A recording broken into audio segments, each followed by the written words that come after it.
अवनी की आंखों की कोर गीली हो चुकी थी। गौतम अवनी को इस हालत में नहीं देख पा रहा था।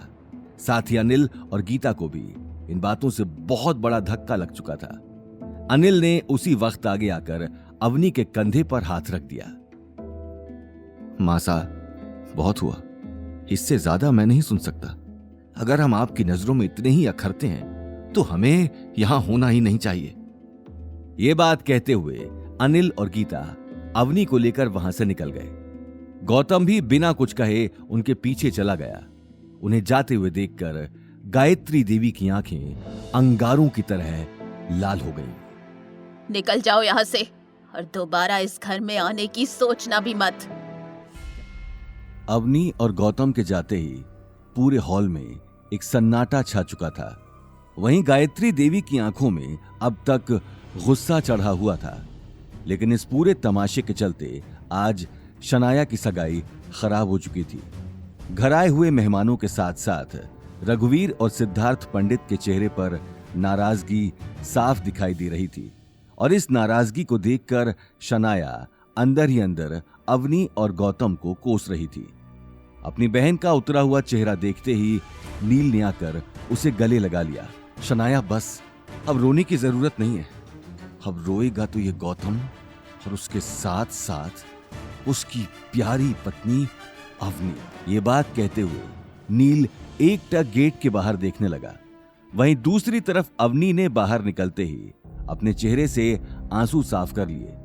कुछ ही देर में सभी कार में बैठकर घर की तरफ निकल गए। अवनी अपने कहे हुए शब्दों पर पछता रही थी जो उसने गौतम से कहे थे। उसने गौतम को कार चलाते हुए देखकर कहा, गौतम, तुम्हें नील से उलझने की जरूरत नहीं है। उससे जितना हो सके दूर ही रहना। हाँ अवनी, लेकिन मैं बस यही समझा रहा था कि उसने मेरे ऊपर झूठा इल्जाम लगाया है। उसके लिए सॉरी, लेकिन उससे जितना हो सके दूर रहना। उसका उठना बैठना गुंडों के साथ है। अगर उससे पंगा लिया तो वो बदला जरूर लेगा। मुझे बचपन से नील पसंद नहीं। ठीक है, मैं इस बात का ध्यान रखूंगा, लेकिन मुझे नहीं लगता कि वो कुछ करेगा। गीता और अनिल कार की बैक सीट पर चुपचाप बैठे थे। गीता की आंखों में गुस्सा तो था, लेकिन वो शायद घर पहुंचने का ही इंतजार कर रही थी। वहीं अवनी अभी तक नेकलेस अचानक गौतम के पास आने की बात पचा नहीं पा रही थी। अच्छा, एक बात बताओ, आखिर तुम्हारा राठौर परिवार के साथ क्या रिश्ता है? आखिर उस आदमी ने इतने सारे लोगों में तुम्हें ही क्यों वो नेकलेस दिया? ये बात सुनते ही गौतम का मन हुआ कि अवनी को आज अपनी सच्चाई बता दे, लेकिन अगले ही पल उसे दीपशिखा का ख्याल आ गया, जिसके साथ उसे 1 साल बाद शादी करनी थी। इस बात का ख्याल आते ही उसने अपने आप को रोक दिया। नहीं अवनी, मैं तो जानता भी नहीं राठौड़ फैमिली को। कल जब तुम सब लोग चले गए थे तब मुझे वो बुजुर्ग आदमी ज्वेलरी शॉप पर मिला था और उसी ने मुझे वो नेकलेस दिया। इससे पहले मैं उससे कुछ पूछता, वो वहां से निकल गया। उसने बस इतना ही कहा कि नेकलेस तुम्हें दे दूं। सच में यही बात है? सच में यही बात है। अभी तुम्हारे सामने तो उस आदमी ने खुद कहा। गीता ने ये बात सुनते ही भौहें चढ़ा ली और बड़बड़ाने लगी। अच्छा हुआ नेकलेस ही दिया। बम दिया होता तो ये आदमी उसे भी घर ले आता।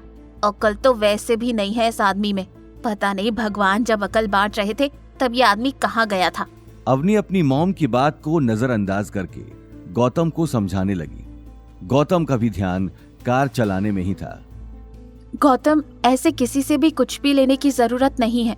तुम जानते नहीं हो कि लोग तुम्हारा कैसे फायदा उठा लेते हैं।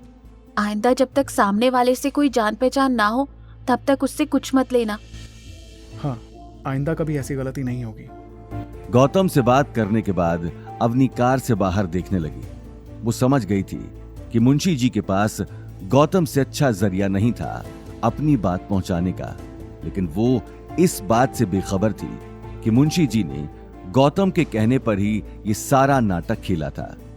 वहीं दूसरी तरफ गौतम कार चलाते हुए बार बार अवनी को देख रहा था। अवनी से झूठ बोलने की बात उसे अंदर ही अंदर कचोट रही थी। अवनी, मुझे माफ करना, मैंने तुमसे झूठ बोला, लेकिन क्या करूं, इसके सिवाय मेरे पास कोई और रास्ता नहीं था। अगर तुम्हें सच बताता हूं तो मुंशी जी से किया हुआ वादा तोड़ना पड़ेगा, इसलिए अगले 1 साल तक मैं तुम्हें सच नहीं बताऊंगा। आगे की कहानी जानने के लिए। देखिए अगला एपिसोड सिर्फ पॉकेट एफएम के यूट्यूब चैनल पर और रॉयल वारिस के सारे एपिसोड्स को सुनने के लिए डिस्क्रिप्शन में दी लिंक से डाउनलोड करें पॉकेट एफएम ऐप।